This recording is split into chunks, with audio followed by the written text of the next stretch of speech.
If you're thinking about running your first marathon, or you've already signed up for one and you're low-key freaking out, you've probably run into this problem. Everyone has advice and almost none of it matches. You Google marathon training plan and get one plan that says 3 runs a week, one run that says you must run 6. One coach saying you have to hit a 20-mile long run. Another coach saying you never have to hit a 20-mile long run. One person swearing by only heart rate training. Another person saying ignore your watch and run by feel. TikTok telling you zone 2 only. And your friend at work saying just run as far as you can every weekend and see what happens. And in the middle of all that noise, you're just trying to answer a simple question. How do I train properly for my first marathon so I actually get to the start line healthy and I don't blow up at mile 20? That's exactly what we're going to do here today. I'm going to give you the exact roadmap I use with athletes who are starting from scratch, all the way up to athletes trying to compete for the Olympic Games. The same framework that they use is something I'm giving you so you can use, because I see too many athletes coming to me trying to figure out how to best prepare for their marathon with all the advice out there that's just ever changing. So here's what we're going to cover. How to know if you're actually ready to start marathon training, how long your build should be, how many days a week to run, what your long run should look like, and why you don't need a 20 miler to succeed, how to use pace, heart rate, and RPE together instead of getting lost in all of the data and nomenclature that we use, how to feel properly for your marathon success, the test workout that I use with everybody to check their goal pace is realistic before race day, the main mistakes that destroy first-time marathoners, and finally, a readiness checklist so you can walk away from this video actually knowing, yeah, I'm on the right track, or okay, here's where I need to clean up. So I want you to think of this as your one-stop beginner marathon masterclass without the fluff. So who am I? I'm Grant Satchel. I'm the most reviewed coach on Team Run Run with over 100 5-star reviews. I've coached over 150 athletes to Boston qualifiers. I've helped more than 25 athletes represent Canada. And I work with Olympians and pros on the mental performance side and athletes all the way from 6 hours to low 2 hours on the marathon side. So let's start to dive in. Before you start watching the rest of this video, I have made a marathon readiness questionnaire and the link is in the description. This video is the map, but this questionnaire is going to tell you where you are right now and where you need to work on. So it'll help you figure out if you're ready to start a true marathon build, whether you need 48 weeks of base building first, what are your biggest risks, your training load, your injuries, your fueling, life stress, what part of the video is going to be most critical for you to rewatch and take notes on. My suggestion would be watch this video once all the way through, fill out the questionnaire, and then come back and rewatch the sections that speak directly to your situation. So here's what beginners actually want to know from the athletes who come to me asking these questions all the time. They're not asking, should my workout be 6 times 1 mile at this pace with this much rest? What they're really asking all the time when I start working with them is, how do I know I'm ready for marathon training? How many weeks do I need? How many days per week should I run? What should my long runs look like? Do I really need 20 miles? How fast should I run on my easy days? What should my marathon pace feel like? How do I fuel so I don't hit the wall? How do I avoid getting injured halfway through my plan? I'm going to take care of you and make sure we answer those questions in a model that I call a marathon hierarchy. And rather than thinking in terms of like a plan or weeks, I want you to think in terms of layers, things you build on top of each other that lead to marathon success. So my framework, the marathon hierarchy, picture a pyramid with 4 layers. The first is health and consistency, time on feet, so your long run and weekly volume, marathon specific work, and then your extras. If you look at it from a training perspective, how I describe that marathon hierarchy is total aerobic work, marathon pace work, tempo work, intervals, and everything else. And so if you build from the bottom up, the marathon becomes more achievable. If you skip layers, you run into injuries, burnout, and blowups on race day. So we're going to go through this layer by layer like we're building your training from zero. First layer, health and consistency. So before you train for the marathon, you train to be a runner. Imagine you're a new runner. You've just started out, you run occasionally, some weeks 1 to 2 times, other weeks not at all. Then you sign up for a marathon. Maybe your buddy did, maybe there's a charity at work, whatever it is. You download a 6-week plan and you go from 3 to 8 miles a week to 30 to 40 miles a week, which I've seen some plans do almost overnight. If you've done this, you know what happens. Your shins blow up, your knees ache, you're exhausted, you start missing runs, you start to feel like a failure because you can't stick to this plan that wasn't built for you. And so a lot of us think this is a willpower problem, but that's not actually true. It's a hierarchy of success problem. And so you've started on layer 2 or 3 without ever building layer 1. Layer 1, that health and consistency or easy aerobic work, is all about durability. So can we slowly build you up to 3 to 4 days a week consistently for at least 4 to 6 weeks? Can you handle 30 to 45 minutes of easy running without everything screaming? I'll define easy running later in this video. Can you recover from a longer run without feeling broken for 5 days? So at this stage, everything is about easy effort. You're not worrying about workouts or what specific pace you're doing. You're building habits, tissue tolerance, and confidence. So if you're not here yet in your marathoning, you should actually start with this durability phase. This is also where you want to start to pay attention to sleep.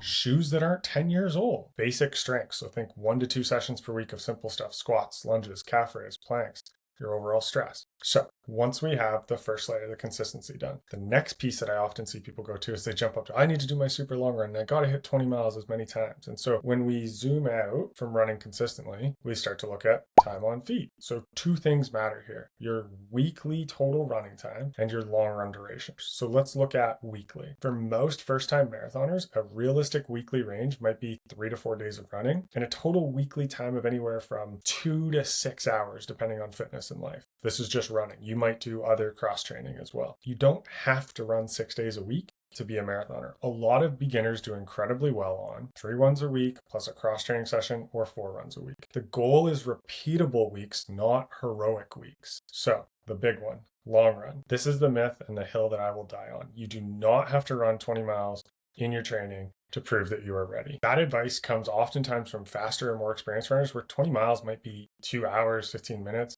But for a new marathoner, 20 miles might be 3.5 to 4.5 hours of pounding. That's a massive stress that leads to injury, deep fatigue that lingers, terrible subsequent weeks, and loss of consistency. And if you remember, the first part of that pyramid, the first part of that hierarchy, is consistency and total weekly volume.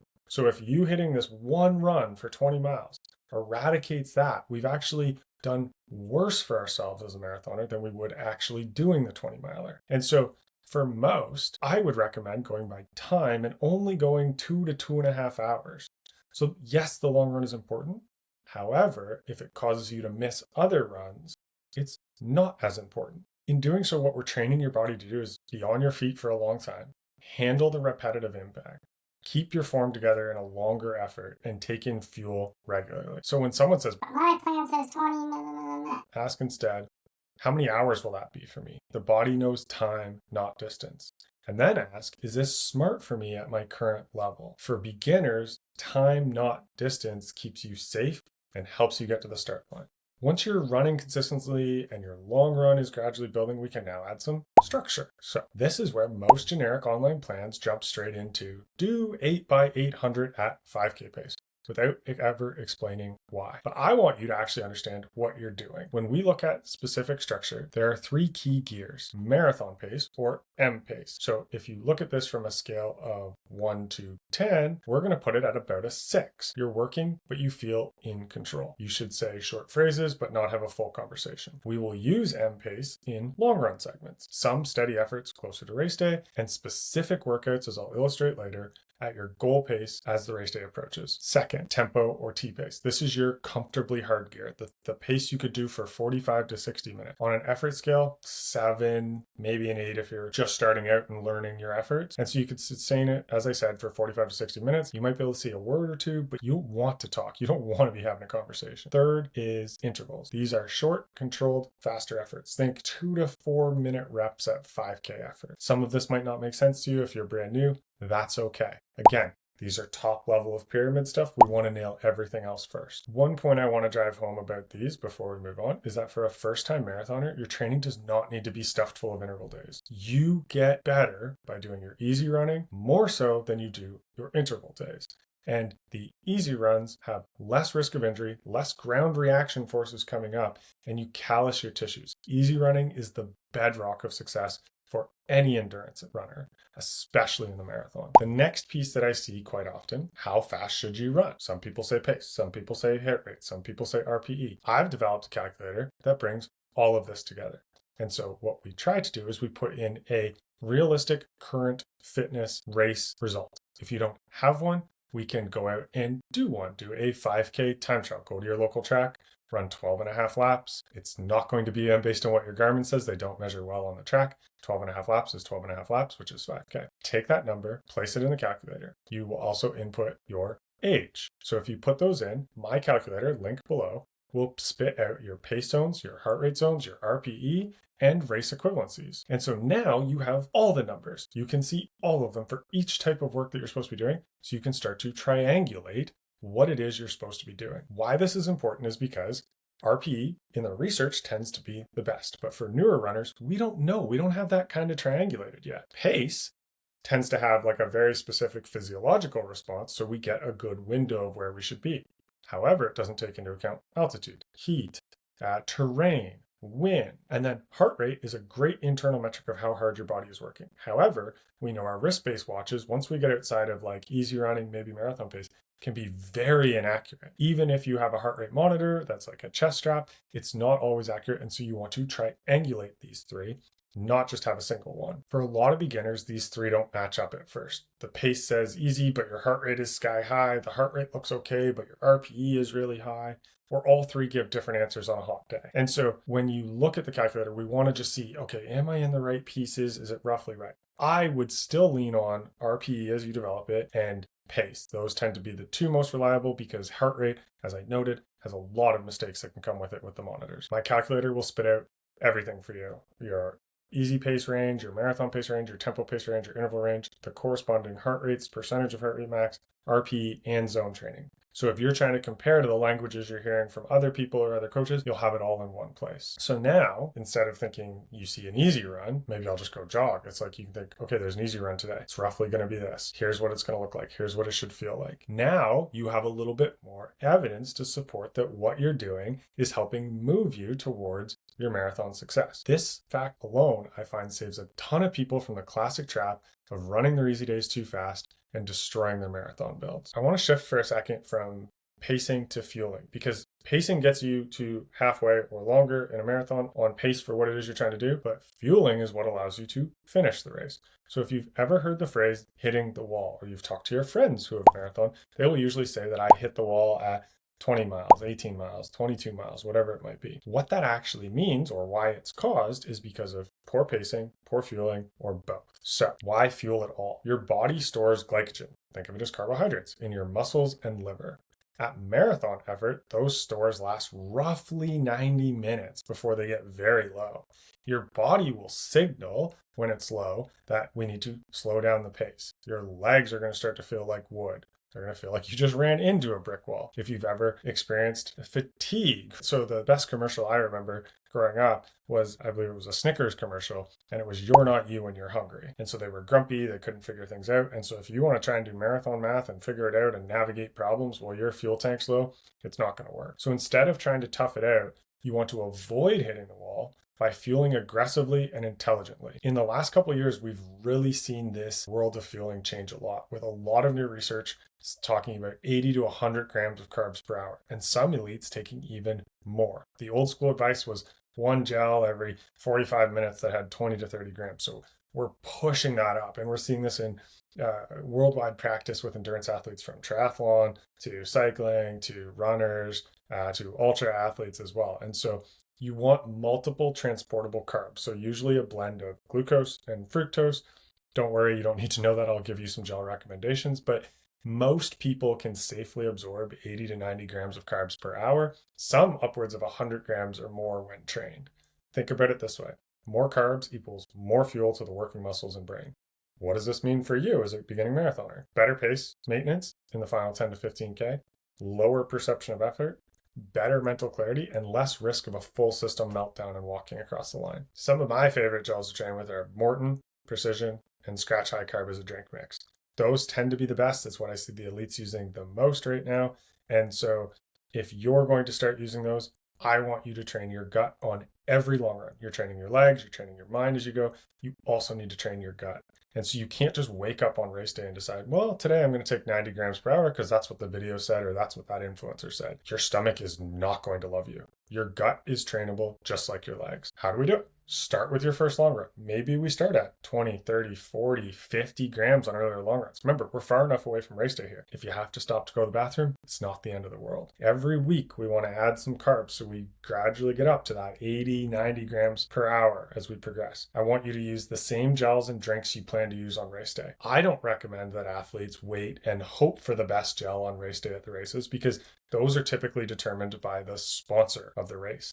And so you do not want to rely on chance to something you haven't trained your gut with. So if you are training with one of the products I've mentioned or another product, whatever works for you, train with that throughout your entire build and have it ready for you on race day. If you have this, practice of timing was, every 20 minutes with water or a hand flask, whatever it is, carry it over.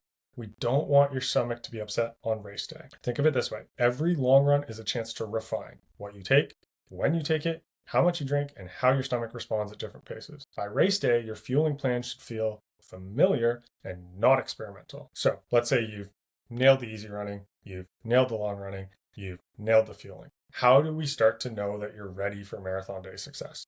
This is one of my favorite tools, especially for first-time marathoners. Roughly 4 weeks out, depending on your build, life and such, but roughly 4 weeks out, we're going to do a final dress rehearsal and a reality check rolled into one. So here's the workout. 10 to 20 minutes warm up, easy, jog, nothing crazy. And then we're going to run 90 to 100 minutes at your honest marathon pace, not your, if everything goes right, I'm running a massive downhill course with a tailwind marathon pace. Your realistic, what you think you are in currently right now marathon pace. We're going to do that for 90 to 100 minutes.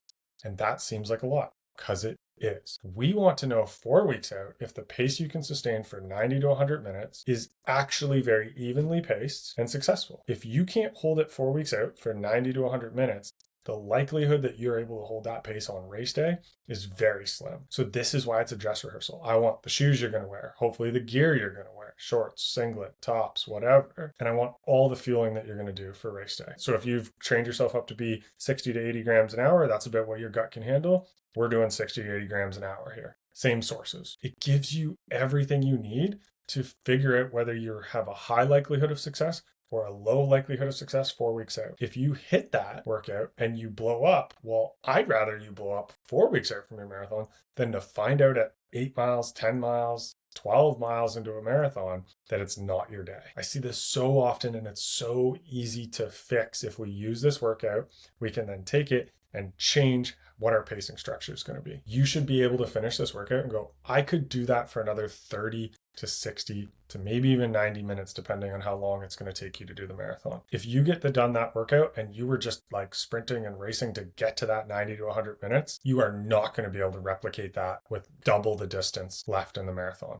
It should be a comfortable effort that you're able to execute even longer. If somebody was at the 90 to 100 minute time frame with you and said, guess what, you're doing the marathon today, you should go, okay, I can easily do at least another hour on that. Here are some of the big mistakes I see first-time marathoners make that I want to try to give you the answers for so you don't make them. Let's zoom out and talk about the landmines. Running your easy runs too fast. I see this all the time. If your easy days feel like a performance, they're not easy. You should finish easy runs feeling like, I could keep going if I had to. Use that calculator I mentioned earlier, and you can start to triangulate those things. Your ego wants to go faster, but your future self wants you to chill so you can be successful. The second most common one is runners up their volume way too quickly. You can probably get away with almost anything for about a week, but then all of a sudden it hits you and you're injured and you're out. And what you thought was a great training build all of a sudden is down to 0 days a week. And remember, like we talked about before, consistency is key. If you ramp up too quickly, you will get injured and you will fall behind in your marathon build. And then what happens is most people try to get it all back and they get stuck in the cycle of like 2 good weeks of training, a week or 2 of injury, 2 good weeks of training, and back down. And so it just becomes this vicious cycle where they think the good training is keeping them going, or they're making up for what they missed. It's a massive mistake. It's much easier to just train at a lower level and slowly progress than to ramp up and come back down all the time. The next mistake I see quite often is ignoring little niggles that pop up. So there's a big difference between general soreness. And so what I would say as a general rule is if it's bilateral, both sides, and it's just soreness, we're good. If it's sharp, local, and in one spot, that's where we want to be concerned. So that's a stop sign. A day off or a modified week is better than 3 weeks off later. So don't run through these things. When athletes come to me coming from stock plans, they've almost been preconditioned to think of them as sacred. So stock plans can work in general. I'm against them, but because they make a lot of assumptions. They assume you have a certain base, that you recover like an average person, that you don't have an injury history, that your life stress is low and sleep is perfect. I don't know about you. I talk to a lot of runners every day. Not many people's lives are like that. So I'm against them in principle. If you want to use them as a template, sure, I get it. Individual coaching is not as accessible for everyone, but recognize that they're templates, not rules. So you're allowed to guilt-free drop a run when life explodes.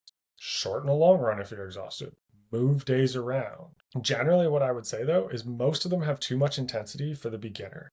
They do that because we want to sell the program and give them the sexy stuff that makes them feel like they're getting better. But here's the thing. Most athletes who do these plans don't do all the runs and they don't make it all the way through the plan. And why that's happening is because there's too much intensity. You will improve as a beginner far more from just doing easy runs properly than you will putting intensity in. Think of that layer as something to do towards the end or once you've got through your first marathon. I want to highlight another point that I see a lot of athletes do here as a mistake. They set out to run a marathon and they pick a goal time because they think that's what others have done, or I want to be faster than that person, or that sounds like a good marathon time. This is a recipe for disaster. If you have no proof or guidance that you're in that fitness and you start training to that fitness, so how this mistake would operationalize is going to my calculator, putting in, I want to run a 3-hour marathon, despite having any evidence that you should run a 3-hour, or you could run a 3-hour marathon. And then you start running the paces for a 3-hour marathon. It's very important for beginner athletes and advanced athletes to run to the fitness they are in, not the goal fitness they want. If you go to the goal fitness you want, you will be overreaching generally by quite a bit. Now, beginners' fitness curves do go up quite quickly, but that doesn't mean that you should train for where you want to be. Train for where you are now. Remember, consistency is key. If you stay consistent, you will improve and get there on race day. If you've made it this far, I apologize. There's no stock plan. There's no exact do this to be successful, but rather a framework so that way you can apply it to any plan that you are working with, so you are more informed and understand what it is you're doing so you can make choices as you go. And so as a backup plan in terms of what I generally say or what I program for beginner marathons is 3 to 4 days a week consistently, first 20, 30, 40, 50 minutes. We're not worrying about any marathon plan. We just want to run for a couple weeks. Cap your long runs by time, not ego, and build them gradually towards 2 to 2.5 hours. You only need a couple of those towards the end of the build. I'd use pace, heart rate, and RP together. Again, reference the calculator, so I'm not guessing anything. Train your gut every long run. You're going to work towards 80 to 100 grams of carbs per hour and remove the hero workouts from your vocabulary. You do not need to prove anything on Strava. I see this all the time. People have killer workouts in their marathon build. They crush it. They get all the kudos, the comments, and then they run slower on race day. Let's invert that. There's no need to do this. So I mentioned off the top, I've got a questionnaire that assesses your marathon readiness. If you haven't already done so, go get that questionnaire. It'll show you where you're strong and where you're vulnerable. Then go and use the heart rate and pace and RP calculator to dial in your zones, bookmark it, use it in your training blocks. And then if this video has helped you feel more confident and less overwhelmed about your first marathon, I'd love for you to subscribe. I make videos that blend coaching, sports science, mental performance for runners and brand new beginners, all the way up to Olympians. And down the road, if you want a plan that's fully tailored to your life and your history and your goals, you'll find everything you need to connect with me in the links below.